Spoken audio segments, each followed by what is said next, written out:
السلام عليكم ورحمة الله وبركاته أخواتي. كنتمنى من الله تكونوا كاملين بخير وعلى خير. اليوم جيت نشارك معكم الشهوة اللي ما كتخطى حتى دار ميني بطبوط معمر. غادي نشارك معكم اسرار ديالو باش يجيكم خاوي من الداخل. مع الحشوه ديال الشاورما كتجي خطيره في المذاق والتعليكه يا سلام، ما تشبعوش منها. بلا ما نطول عليكم دوزوا المقادير وطريقه التحضير. قبل ما نبداو نصليو كاملين على رسول الله. اللهم صل وسلم وبارك على سيدنا محمد وعلى اله واصحابه اجمعين. كيف ما كتشوفوا اخواتي، هنا عندي واحد الكميه من صدر الدجاج اللي ضفت عليها معلقه ديال الملح كيبقى على حسب الذوق، قليل من الفلفل الاسود، معلقه صغيره من بودره الثوم، وهنا غادي نضيف 2 معالق صغار من توابل الشاورما. غادي نضيف عصير ديال نص حامضه، وغادي نضيف علبه ديال الياغورت طبيعي. هنا ممكن تعوضوها بكاس ديال الحليب.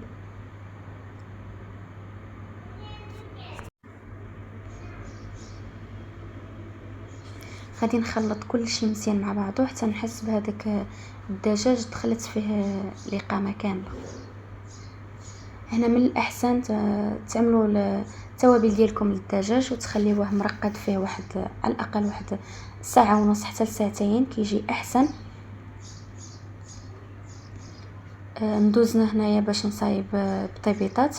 هنايا عملت معلقه كبيره ديال خميره الخبز، وغادا نضيف زلافه ديال الماء سخون. هنا الزلافه هي اللي غادي نعبر بها الماء، غادي نعبر بها الدقيق. هنا غادي نضيف الزلافه ديال الفورص،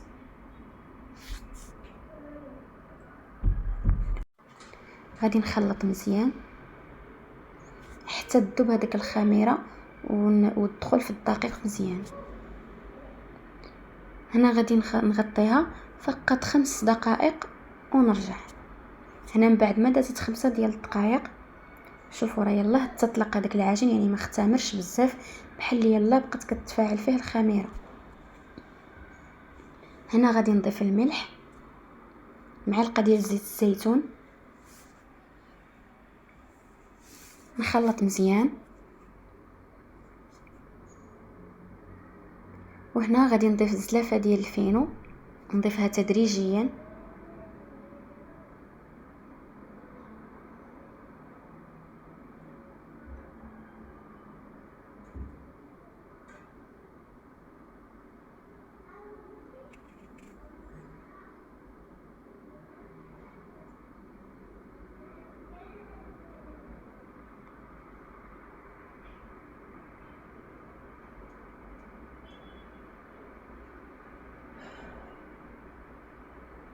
غادي نحط العجينه ديالي فوق سطح العمل باش تسهل عليا الخدمه، وغادي ندلكها لمده 3 دقائق.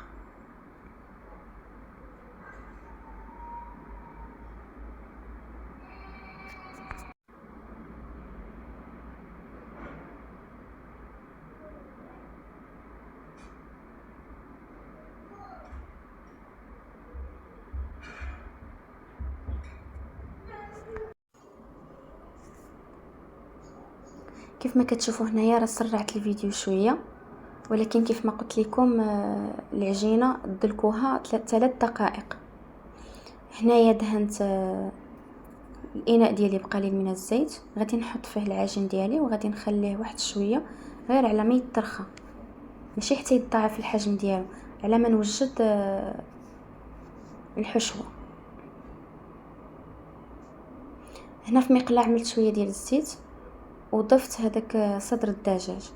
هنا بان ليا الزيت شويه ضفتو كتير، غادي نقص منه. ما تعملوش الزيت بزاف باش ما يجيكمش الدجاج ميدن.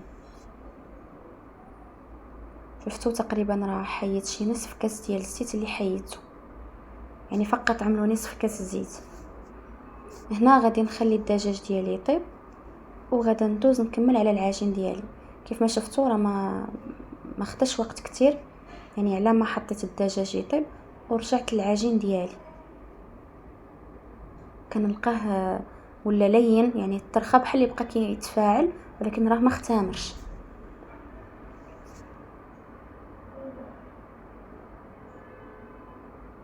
صافي كنديه نجيبو غير شويه ماشي بزاف.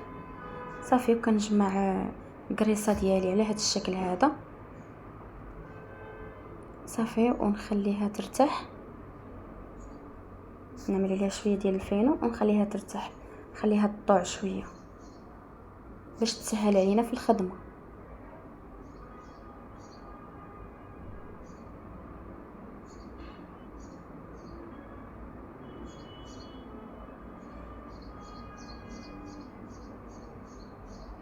هنا من بعد ما دازت 5 ديال الدقائق، لا اقل ولا اكثر.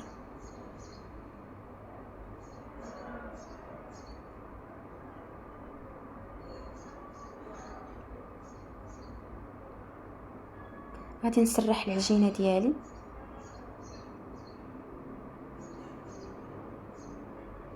ممكن تعاونوا بهذاك الدلاك يسهل عليكم الخدمه.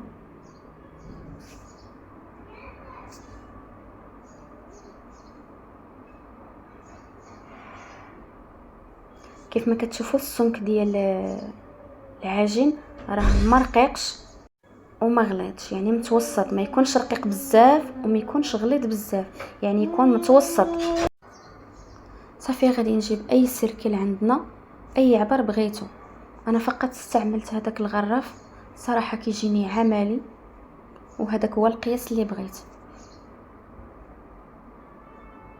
صافي هنا من بعد ما ساليت بالتقطاع كنزول هذاك العجين اللي زايد صافي، وكنحط الكريسات ديالي في الصينيه.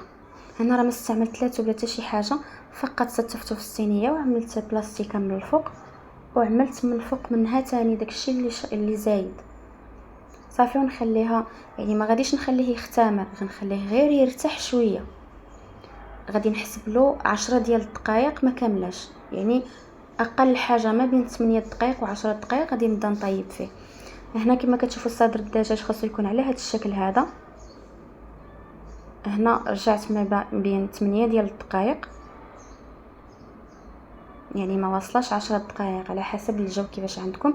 يعني غير كتحسوا بهذاك الكريسات بقاو كيترخاو، يعني ما بقاوش شادين في ريوسهم، ولا هذاك العجين لين. صافي كندوز نحط الكريسات ديالي فوق المقله اللي سخنتها. ملي كيعملوا هذيك النفيخات كنبقاو نقلبوهم.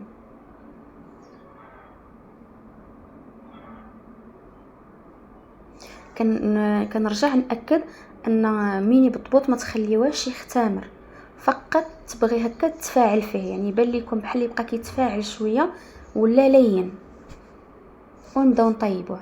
صافي كما كتشوفوا راه غير كنقلبوه المره الاولى والثانيه الثالثه صافي كيبقى يتنفخ. هنا طيبت الطيبيطات ديالي كاملين كما كتشوفوا راه كلهم منفوخين محلولين من داخل، كاملين محلولين. راه غير التصوير ما عطاش الحق ديالو، راه ما رقاقش وما غلطش في نفس الوقت، يعني متوسطين. هنايا الحشوه اللي غادي نحتاج هنا الخس، مطيشه، كورنيشو، والجزر محكوك، الزيتون. وهنا غادي نحتاج صلصه ديال المايونيز اللي صايبتها بيدي، يعني صايبتها صنع منزلي، كتجي رائعه جدا بالمذاق الشاورما. الا بغيتوا الطريقه ديالها خليوها ليا في التعاليق نحطها لكم في القناه. وهنا عندي صدر الدجاج راه حضرته معاكم. اول حاجه غادي نعمل المايونيز.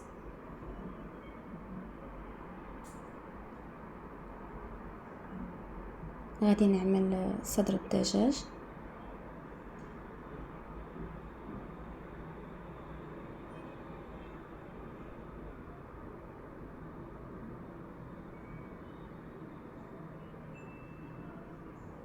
والزيتون والجزر والخس. يعني هنا التعمير كيبقى كيف ما بغيتو تعمروا البطبوط ديالكم تعمروه.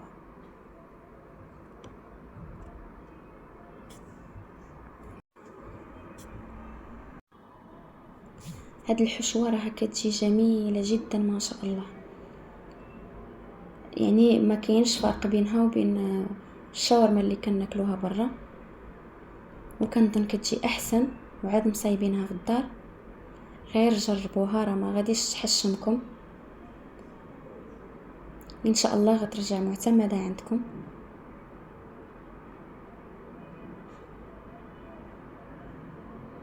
غنستمر على هاد الطريقه حتى نسالي.